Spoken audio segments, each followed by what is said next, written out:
हमारे YouTube channel arts classes में आज जियोग्राफी का मोस्ट VVI क्वेश्चन लिया है जो बोर्ड परीक्षा में बार बार पूछे जाते हैं।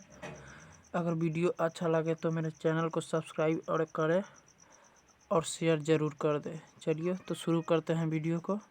पहला क्वेश्चन है, सैन्य भूगोल मानव भूगोल का किस क्षेत्र का उप क्षेत्र है? तो ऑप्शन डे इसका राइट आंसर हो जाएगा। राजनीतिक भूगोल इसका राइट आंसर हो जाएगा। चलते हैं अगले क्वेश्चन में। 2 नंबर क्वेश्चन है, निम्नलिखित में से कौन से क्षेत्र सघन जनसंख्या वाला है? तो ऑप्शन डी इसका राइट आंसर हो जाएगा। दक्षिण पूर्व एशिया। यहाँ मैदानी भाग है इसलिए यहाँ जनसंख्या अधिक है। चलते हैं अगले क्वेश्चन में। 3 नंबर क्वेश्चन है, निम्नलिखित में से कौन जन स्थानांतरण का प्रतिकर्ष कारक नहीं है?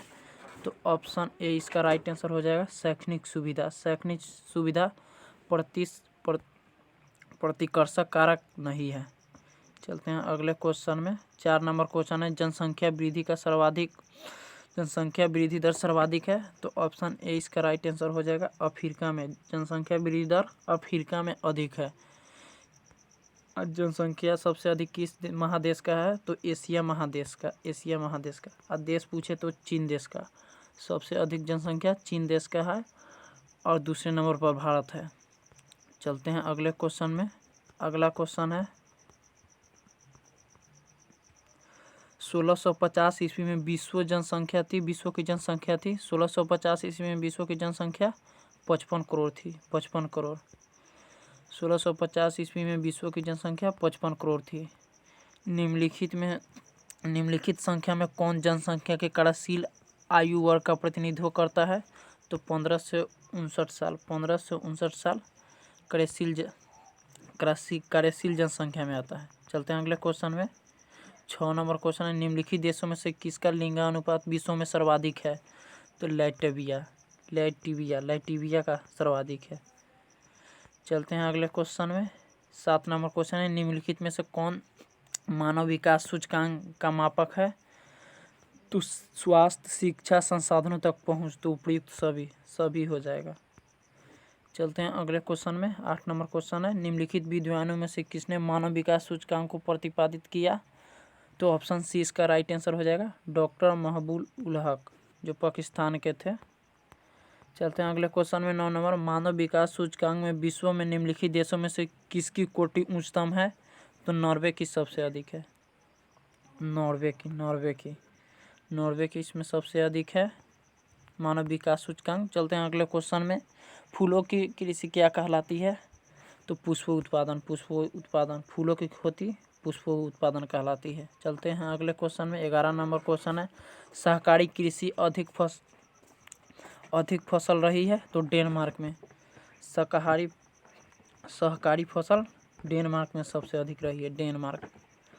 डेनमार्क इसका राइट आंसर हो जाएगा। ऑप्शन बी इसका राइट आंसर हो जाएगा, डेनमार्क। चलते हैं अगले क्वेश्चन में। 12 नंबर क्वेश्चन है, निम्नलिखित में से कौन रोपण फसल है? तो रबर, राई, मक्का, गेहूँ। तो इसका राइट आंसर हो जाएगा रबर रोपण फसल के अंतर्गत आता है। चलते हैं अगले क्वेश्चन में। अगला क्वेश्चन है 13 नंबर, निम्नलिखित में से किससे कर्तन दहन कृषि भी कहते हैं? तो ऑप्शन सी इसका राइट आंसर हो जाए, आदिम निर्वाह कृषि इसका राइट आंसर हो जाएगा। चलते हैं अगले क्वेश्चन में। 14 नंबर क्वेश्चन है, निम्नलिखित में कौन द्वितीय आर्थिक क्रियाकलाप है? खेती, आखेट, व्यापार। इसका या लौह परलगन। तो इसका राइट आंसर हो जाएगा डी, लौह परलगन इसका राइट आंसर हो जाएगा। चलते हैं अगले क्वेश्चन में। 15 नंबर है, निम्नलिखित में से कौन कृषि आधारित उद्योग है? तो जूट उद्योग कृषि आधारित उद्योग है। सीमेंट उद्योग नहीं है, लौह इस्पात उद्योग नहीं है, चमड़ा उद्योग नहीं है। इसका राइट आंसर हो जाएगा ऑप्शन डी, जूट उद्योग। चलते हैं अगले क्वेश्चन में। 16 नंबर क्वेश्चन है, निम्नलिखित में से कौन वन आधारित उद्योग है? तो कागज उद्योग इसका राइट आंसर हो जाएगा। चलते हैं अगले क्वेश्चन में। 17 नंबर क्वेश्चन है, खनन क्रियाकलाप है? तो द्वितीय क्रियाकलाप है। खनन द्वितीय क्रियाकलाप है। चलते हैं अगले क्वेश्चन में। 18 नंबर क्वेश्चन है, निम्नलिखित में से कौन पंचम क्रियाकलाप है? ऑप्शन डी इसका राइट हो जाएगा। बाह्य स्रोतन पंचम क्रियाकलाप के अंतर्गत आता है। चलते हैं अगले क्वेश्चन में। 19 नंबर क्वेश्चन है, रेल मार्ग के जाल का सघनतम घनत्व है? तो चीन में, भारत में, जर्मनी में या संयुक्त राज्य अमेरिका में। तो इसका राइट आंसर हो जाएगा डी, संयुक्त राज्य अमेरिका में। संयुक्त राज्य अमेरिका में रेल मार्ग में जाल का सघनतम रूप है। चलते हैं अगले क्वेश्चन में। अगला क्वेश्चन है बृहद्रथ ट्रंक मार्ग संबंधित है, तो इसका राइट आंसर हो जाएगा उत्तरी अटलांटिक समुद्री मार्ग से, उत्तरी अटलांटिक समुद्री मार्ग से। चलते हैं अगले क्वेश्चन में। 21 नंबर क्वेश्चन है, निम्नलिखित में से कौन आंतरिक समुद्री पतन नहीं है? तो एथेंस, एथेंस इसका राइट आंसर हो जाएगा ऑप्शन सी, आंतरिक समुद्री पतन नहीं है एथेंस। चलते हैं अगले क्वेश्चन में। 22 नंबर क्वेश्चन है, लेनिनग्राद किस प्रकार का पतन है? तो ऑप्शन ए विस्तृत पतन, ऑप्शन बी वाणिज्य पतन, ऑप्शन सी औद्योगिक पतन, ऑप्शन इनमें से कोई नहीं। तो इसका राइट आंसर हो जाएगा ऑप्शन सी, औद्योगिक पतन है। लेनिनग्राद औद्योगिक पतन है। चलते हैं अगले क्वेश्चन में। 23 नंबर क्वेश्चन है, विश्व व्यापार संगठन का मुख्यालय कहाँ है? तो वाशिंगटन, वाशिंगटन, न्यूयॉर्क, वियना या जेनेवा। तो इसका राइट आंसर हो जाएगा जेनेवा। विश्व व्यापार संगठन का मुख्यालय जेनेवा है, विश्व व्यापार संगठन का मुख्यालय जेनेवा है। चलते हैं अगले क्वेश्चन में। 24 नंबर क्वेश्चन है, चैनल टनल जोड़ता है, तो पेरिस को लंदन से जोड़ता है, पेरिस को लंदन से जोड़ता है, पेरिस को लंदन से जोड़ता है। चलते हैं अगले क्वेश्चन में। 25 नंबर क्वेश्चन है, निम्नलिखित दक्षिण अमेरिकी देशों में कौन ओपेक का सदस्य है? तो ऑप्शन डी इसका राइट आंसर हो जाएगा वेनेजुएला है, वेनेजुएला। चिली नहीं है, ब्राज़ील नहीं है, पेरू नहीं है, वेनेजुएला इसका राइट आंसर हो जाएगा। दक्षिण का ये ओपेक का वाले सदस्य है। चलते हैं अगले क्वेश्चन में। 36 नंबर क्वेश्चन है, लैटिन अमेरिकन इंटीग्रेशन एसोसिएशन का मुख्यालय कहाँ है? तो ऑप्शन सी इसका राइट आंसर हो जाएगा मोंटवीडियो, मोंटवीडियो, मोंटवीडियो। चलते हैं अगले क्वेश्चन में। 27 नंबर क्वेश्चन है, निम्नलिखित आर्थिक क्रियाकलापों में ग्रामीण अधिवासों संबंधित है? तो प्राथमिक क्रिया संबंधित, कृषि से संबंधित है ग्रामीण लोग। चलते हैं अगले क्वेश्चन में। 28 नंबर क्वेश्चन है, निम्नलिखित में से कौन औद्योगिक नगर है? तो पिट्सबर्ग, पिट्सबर्ग औद्योगिक नगर है, पिट्सबर्ग औद्योगिक नगर है। चलते हैं अगले क्वेश्चन में। 29 नंबर क्वेश्चन है, निम्नलिखित में से कौन से इथोपिया की राजधानी है? इथोपिया की राजधानी अदीस अबाब है, अदीस अबाब, अदीस अबाब। इथोपिया की राजधानी अदीस अबाब है। चलते हैं अगले क्वेश्चन में। 30 नंबर क्वेश्चन है, निम्नलिखित में से कौन परिवहन नगर है?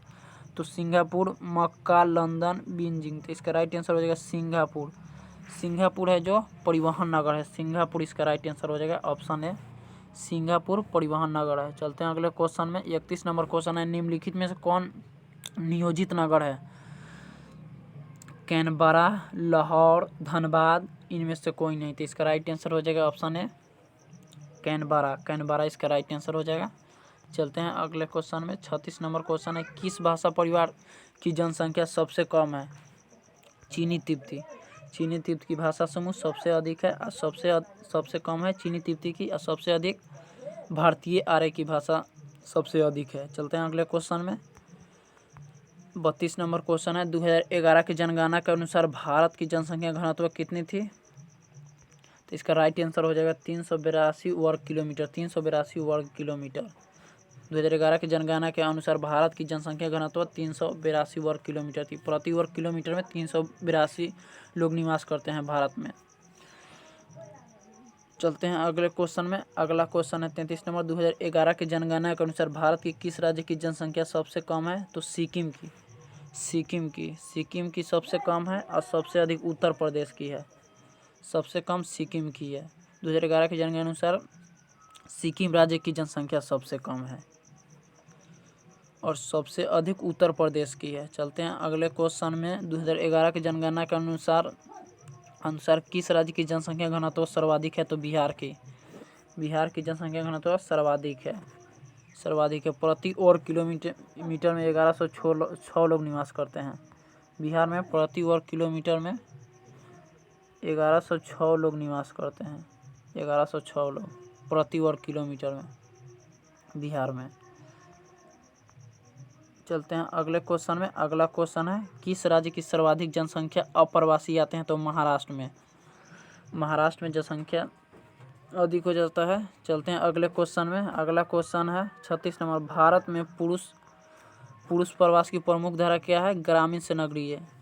ग्रामीण से नगरीय जाते हैं लोग रोजगार के क्षेत्र में, रोजगार के चलते जाते हैं काम और रोजगार के लिए। ग्रामीण से नगरीय हो जाएगा इसका राइट आंसर। चलते हैं अगले क्वेश्चन में। 37 नंबर क्वेश्चन है। मानव विकास सूचकांक में भारत निम्नलिखित में किस राज्य की कोटि उच्चतम है? तो केरल राज्य की। केरल राज्य की इसका राइट आंसर हो जाएगा ऑप्शन डी, केरल राज्य की। चलते हैं अगले क्वेश्चन में। 38 नंबर क्वेश्चन है। निम्नलिखित केंद्र शासित प्रदेशों में किसकी साक्षरता उच्चतम है? तो लक्षद्वीप की। लक्षद्वीप इसका राइट आंसर हो जाएगा लक्षद्वीप की। लक्षद्वीप की। निम्नलिखित में केंद्र शासित प्रदेश में किसकी साक्षरता सबसे अधिक है? तो लक्षद्वीप की। लक्षद्वीप इसका राइट आंसर हो जाएगा ऑप्शन डी। 39 नंबर क्वेश्चन है। निम्नलिखित नगरों में से कौन नदी घाटी के तट पर अवस्थित नहीं है? तो आगरा नदी घाटी के तट पर है, कोलकाता हुगली नदी के तट पर है और पटना गंगा नदी के तट पर है। और आगरा यमुना नदी, कोलकाता हुगली नदी और पटना गंगा नदी के किनारे बसा है। और ऑप्शन डी इसका राइट आंसर। यह किसी भी नदी के किनारे नहीं बसा है। इसका राइट आंसर हो जाएगा भोपाल। भोपाल नदी घाटी के तट पर स्थित नहीं है। चलते हैं अगले क्वेश्चन में। 40 नंबर क्वेश्चन है। निम्नलिखित में कौन खनन नगर है? मथुरा नहीं है, अम्बाला नहीं है, सिहारपुर नहीं है। तो इसका राइट आंसर हो जाएगा सिंगरौली है। सिंगरौली है। निम्नलिखित में कौन खनन नगर है? तो सिंगरौली जो है वो खनन नगर है। चलते हैं अगले क्वेश्चन में। 41 नंबर क्वेश्चन है। हरित क्रांति संबंधित है खाद्यान्न उत्पादन से, चाय उत्पादन से, दूध उत्पादन से, इनमें से कोई नहीं। तो इसका राइट आंसर हो जाएगा ऑप्शन ए, हरित क्रांति खाद्यान्न उत्पादन से। खाद्यान्न उत्पादन से संबंधित है हरित क्रांति। चलते हैं अगले क्वेश्चन में। 42 नंबर क्वेश्चन है। निम्नलिखित में से कौन रेशेदार फसल नहीं है? जूट, कपास, मेस्टा। तो जूट रेशेदार फसल है, कपास भी रेशेदार फसल है, मेस्टा भी रेशेदार फसल है। कॉफ़ी में रेशेदार फसल नहीं है, पीने वाला होता है कॉफ़ी, पीने के लिए उगाया जाता है इसको। तो राइट आंसर हो जाएगा ऑप्शन सी, रेशेदार फसल कॉफ़ी नहीं है। चलते हैं अगले क्वेश्चन में। 43 नंबर क्वेश्चन है। निम्नलिखित राज्यों में कौन चाय का उत्पादन नहीं है? निम्नलिखित राज्यों में कौन चाय उत्पादक नहीं है? तो इस केरल में चाय उत्पादन होता है, असम में भी होता है, पश्चिम बंगाल में भी चाय उत्पादन होता है, राजस्थान में चाय उत्पादन नहीं होता है। राजस्थान राज्य में चाय उत्पादन नहीं होता है। ऑप्शन डी इसका राइट आंसर हो जाएगा। चलते हैं अगले क्वेश्चन में। 44 नंबर क्वेश्चन। निम्नलिखित में से कौन खाद्यान्न है? तो गन्ना, कॉफ़ी, चुकंदर। तो इसका राइट आंसर हो जाएगा मक्का जो है वो खाद्यान्न फसल के अंतर्गत आता है। गन्ना, कॉफ़ी, चुकंदर ये सब नहीं आता है, मक्का खाद्यान्न फसल के अंतर्गत आता है। ऑप्शन सी इसका राइट आंसर हो जाएगा। चलते हैं अगले क्वेश्चन में। 45 नंबर क्वेश्चन है। निम्नलिखित राज्यों में से कौन कपास का उत्पादन नहीं है? निम्नलिखित राज्यों में कौन सा कपास का उत्पादन नहीं करता है? तो ऑप्शन डी इसका राइट आंसर हो जाएगा हिमाचल प्रदेश। हिमाचल प्रदेश कपास का उत्पादन नहीं करता है। गुजरात करता है, हरियाणा भी करता है, आंध्र प्रदेश भी करता है। तो हिमाचल प्रदेश चाय का कपास का उत्पादन नहीं करता है। ऑप्शन डी इसका राइट आंसर हो जाएगा। चलते हैं अगले क्वेश्चन में। 46 नंबर क्वेश्चन है। निम्नलिखित में कौन भारत का सबसे लंबा राष्ट्रीय मार्ग है? तो NH 44 का राइट आंसर हो जाएगा ऑप्शन बी। निम्नलिखित में कौन भारत का सबसे लंबा राष्ट्रीय राजमार्ग है? तो NH 44 भारत का सबसे लंबा राष्ट्रीय राजमार्ग है। चलते हैं अगले क्वेश्चन में। अगला क्वेश्चन है जल है। जल जैव संसाधन है, अजैव संसाधन है, अनवीकरणीय संसाधन है। तो जैव नवीकरणीय संसाधन है। नवीकरणीय संसाधन हो जाएगा। नवीकरणीय संसाधन हो जाएगा। नवीकरणीय संसाधन हो जाएगा। नवीकरणीय संसाधन नहीं दिया ऑप्शन में, तो इनमें से कोई नहीं हो जाएगा। इनमें से कोई नहीं। ऑप्शन डी इसका राइट आंसर हो जाएगा। जल प्राकृतिक संसाधन है, नवीकरणीय संसाधन है, चक्रीय संसाधन है, ये सब हो सकता है। तो ऑप्शन नहीं है, तो इसके के लिए हो जाएगा इसमें इनमें से कोई नहीं। ऑप्शन डी इसका राइट आंसर हो जाएगा। चलते हैं अगले क्वेश्चन में। 48 नंबर क्वेश्चन है। केंद्र सरकार हरियाली प्रोजेक्ट संबंधित है वायु संरक्षण से, जल संरक्षण से। ऑप्शन ए बी दोनों नहीं। इसका राइट आंसर हो जाएगा ऑप्शन बी, जल संरक्षण से। केंद्र सरकार द्वारा हरियाली प्रोजेक्ट जल संरक्षण से। ऑप्शन बी इसका राइट आंसर हो जाएगा। चलते हैं अगले क्वेश्चन में। 49 नंबर क्वेश्चन है। निम्नलिखित में कौन ऊर्जा का अनवीकरणीय स्रोत है? तापीय ऊर्जा, जल विद्युत ऊर्जा, पवन ऊर्जा, सौर ऊर्जा। तो ऑप्शन ये इसका राइट आंसर हो जाएगा तापीय ऊर्जा। तापीय ऊर्जा अनवीकरणीय स्रोत के अंतर्गत आता है। तापीय ऊर्जा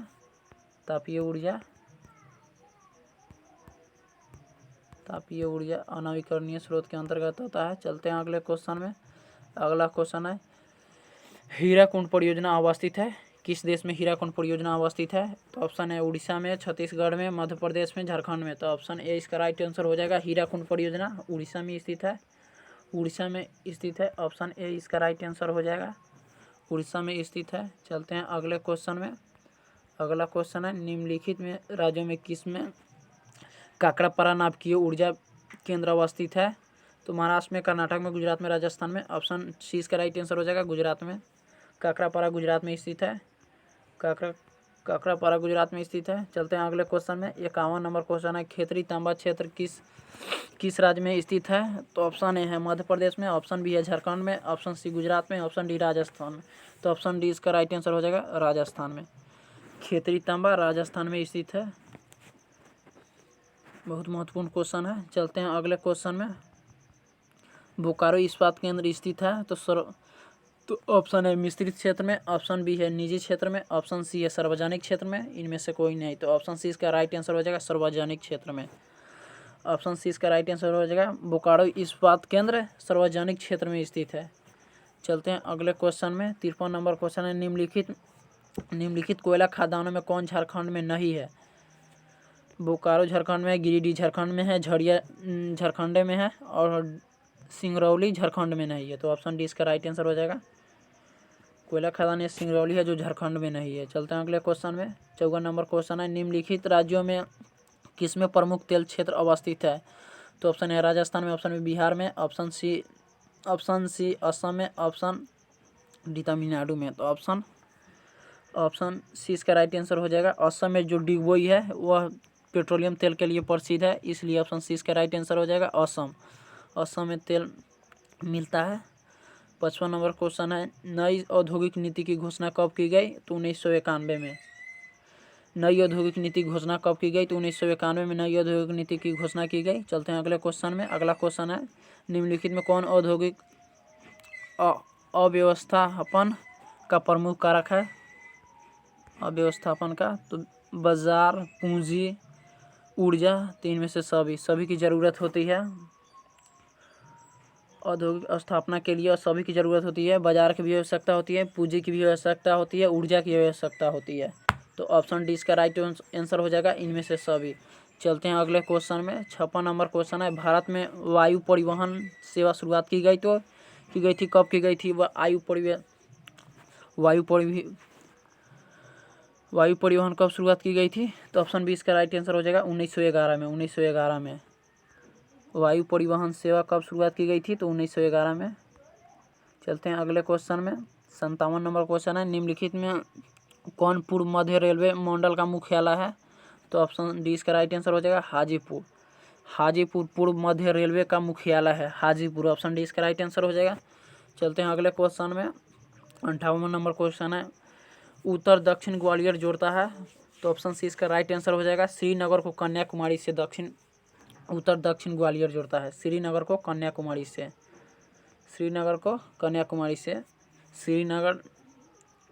श्रीनगर जम्मू कश्मीर से तमिलनाडु तक। श्रीनगर जम्मू कश्मीर में है और कन्याकुमारी तमिलनाडु का सबसे अंतिम छोर है। तो श्रीनगर से कन्याकुमारी तक जोड़ती है। तो ऑप्शन सी इसका राइट आंसर हो जाएगा। चलते हैं अगले क्वेश्चन में। 59 नंबर क्वेश्चन है तूतीकोरिन पत्तन स्थित है केरल में, तमिलनाडु में, कर्नाटक में, आंध्र प्रदेश में। ऑप्शन बी इसका राइट आंसर हो जाएगा तमिलनाडु में। तूतीकोरिन जोड़ता है तो तमिलनाडु को। तूतीकोरिन पत्तन स्थित है तमिलनाडु में। चलते हैं अगले क्वेश्चन में। 60 नंबर क्वेश्चन है अम्ल वर्षा का कारण क्या है? तो ऑप्शन सी इसका राइट आंसर हो जाएगा वायु प्रदूषण। अम्ल वर्षा का कारण वायु प्रदूषण हो जाता है तो अम्ल वर्षा होता है। चलते हैं अगले क्वेश्चन में। 61 नंबर क्वेश्चन है 2010 से 11 में निम्नलिखित में कौन भारत का सबसे बड़ा व्यापारिक भागीदार था? जर्मनी, चीन, यूएई, संयुक्त राज्य अमेरिका। तो ऑप्शन 20 का राइट आंसर हो जाएगा। 2010 में भारत का सबसे बड़ा व्यापारिक भागीदार चीन था, इधर कम कर दिया गया है, बराबर विवाद करते रहता है चीन। चलते हैं अगले क्वेश्चन में। 69 नंबर क्वेश्चन है, निम्नलिखित प्रदूषण का प्रमुख स्रोत क्या है? तो उद्योग, मोटर वाहन, लाउड स्पीकर। तो ऑप्शन डी इसका राइट जो आंसर हो जाएगा, इनमें सभी से प्रदूषण फैलता है। उद्योग से भी फैलता है, मोटर वाहन से भी फैलता है, लाउड स्पीकर से भी फैलता है। तो ऑप्शन डी इसका राइट आंसर हो जाएगा, इनमें से सभी प्रदूषण सभी से फैलता है। चलते हैं अगले क्वेश्चन में। 62 नंबर क्वेश्चन है, प्रतिकर्ष और अपकर्ष कारक उत्तरदायी है? तो प्रवास के लिए उत्तरदायी है प्रतिकर्ष और अपकर्ष। प्रवास के लिए उत्तरदायी है। चलते हैं अगले क्वेश्चन में। 63 नंबर क्वेश्चन है, किसने कहा मानव भूगोल अस्थिर पृथ्वी और क्रियाशील मानव के बीच परिवर्तनशील संबंधों का अध्ययन है? एलन सैंपल ने कहा था। Alan Sample. ऑप्शन डी इसका राइट आंसर हो जाएगा। चलते हैं अगले क्वेश्चन में। चलिए क्वेश्चन समाप्त हुआ, फिर मिलते हैं नेक्स्ट वीडियो में। तब तक के लिए जय हिंद।